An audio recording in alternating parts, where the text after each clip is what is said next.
Hello, Patriots. Welcome to the channel. On this episode, we're going to be talking about the upcoming Kentucky elections on June the 23rd. So if you want to go vote in person, don't forget, it will be June the 23rd.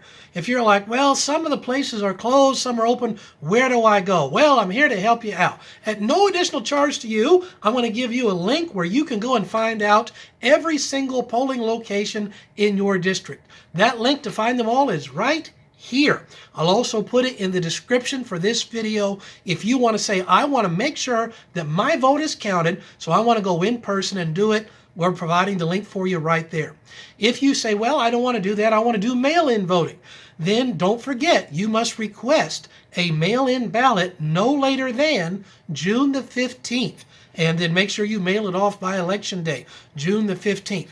Now, this is a primary election, so you're only going to see people on your ballot that will be for people for whatever party that you have registered for. Now, of course, in the general election in November, you can vote for any party that you want. And let's say that you're like, you know what, I don't know why I'm this one particular party, no matter which party it is, if that party does not represent your values, but you've just traditionally been that, it might be time to switch parties, and you can do that as well. However, if you want to switch parties, you have to do that no later than 30 days before an election in order to make it official for the upcoming election. So it's free, it's easy, it's simple, and you should be a member of a party for whatever party represents your values. And if they don't represent your values, don't be a member of that party. Pretty simple and easy there. Now, you may be thinking, well, who's going to be on the ballot? I don't know. It's been a weird election season with everything going on, so I'm going to help you out with that as well. Right here is a link to all of the candidates that are running. I'll also put a link to that in the description. You just give one click, and you can look up everybody running in your district, whether it's for the Senate, for the House, for different judge positions. We got to elect a statewide Supreme Court justice for one of the districts here in Kentucky. So we got that link for you right in the description so you can do your homework, so you'll know who lines up with your values, and you'll know where you can go vote. And let's talk about voting. There's way too many Christians who do not participate in the voting process. And there is a biblical principle that says that we should be participating in this. It's in the book of Exodus, chapter 18 and verse 21. Notice what the Bible says.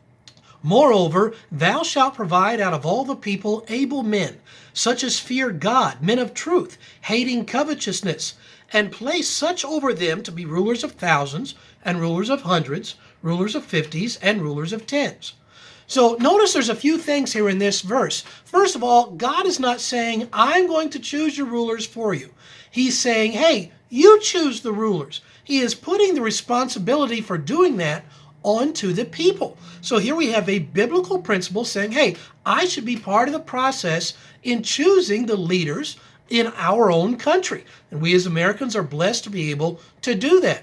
You'll also notice in this verse, it has a principle for the type of government that we have being a republic. It's often pushed nowadays that we're a democracy. Democracy is mob rule, where if you can get 51% of the people to be for anything, you can do anything you want to the other 49%. So what we have is a republic, and that helps defend the rights of those who are in the 51%. And you see that principle right in this verse. It says, hey, you're going to be somebody, it's going to be rulers of thousands, kind of a bigger area, and then rulers of hundreds, fifties, and tens. And you see it gets down to a more and more of a local representation and local control. Biblical principle for our republic form of government. So there we have a principle that we should participate in the voting process. And make sure you pick somebody who's going to be a good Christian leader and follow biblical principles. We see the principle for that over in the book of Exodus, chapter number 39 and verse number 5. It says that Potiphar, he chose Joseph to run his house. He chose someone who was godly, who ran things according to biblical principles. And what happened to Potiphar's house? It was greatly blessed and it greatly prospered. Later, Joseph gets sent to the prison. And if you read over in verses 22 through 23, the keeper of the prison put Joseph in charge of the prison. And what happened when he put someone who follows godly principles in charge? He greatly prospered. Later, Pharaoh puts Joseph in charge of the whole country. Joseph follows biblical principle, and what happens? The country greatly prospers. So I hope that you will go out and you'll make sure to vote this June the 23rd or earlier if you're doing it by mail-in. And when you do vote, choose someone who's going to follow biblical principles, because that is what our country needs. Said it many times before, but it bears repeating. You may not be interested in politics, but politics is interested in you. Until next time, I'm Lee Watts for Patriot Point. Stand strong, Kentucky.